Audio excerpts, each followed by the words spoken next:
ಎಲ್ರಿಗೂ ನಮಸ್ಕಾರ. ನಮ್ಮ ಅಡಿಗೆ ಸ್ಟೋರೀಸ್ಗೆ ಸ್ವಾಗತ.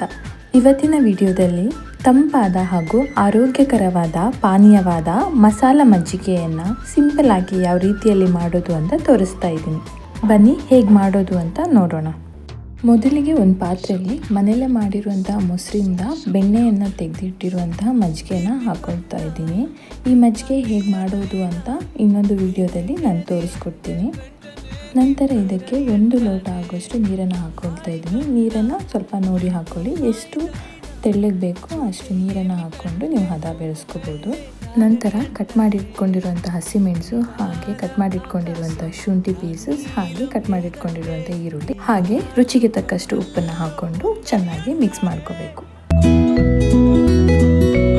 ಇವಾಗ ಕಟ್ ಮಾಡಿಟ್ಕೊಂಡಿರುವಂಥ ಕೊತ್ತಂಬರಿ ಸೊಪ್ಪನ್ನು ಹಾಕ್ಕೊಂಡು ಚೆನ್ನಾಗಿ ಮಿಕ್ಸ್ ಮಾಡ್ಕೊಳ್ತಾ ಇದ್ದೀನಿ.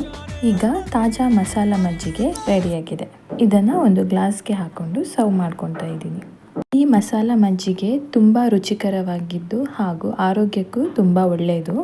ನಿಮಗೆ ಈ ರೆಸಿಪಿ ಇಷ್ಟ ಆಗಿದ್ದರೆ ಈ ವಿಡಿಯೋನ ಲೈಕ್ ಮಾಡಿ, ಶೇರ್ ಮಾಡಿ, ಹಾಗೆ ನಮ್ಮ ಅಡಿಗೆ ಸ್ಟೋರೀಸ್ನ ಸಬ್ಸ್ಕ್ರೈಬ್ ಮಾಡಿ. ಮುಂದಿನ ವಿಡಿಯೋದಲ್ಲಿ ಮತ್ತೆ ಭೇಟಿಯಾಗೋಣ. ಧನ್ಯವಾದಗಳು.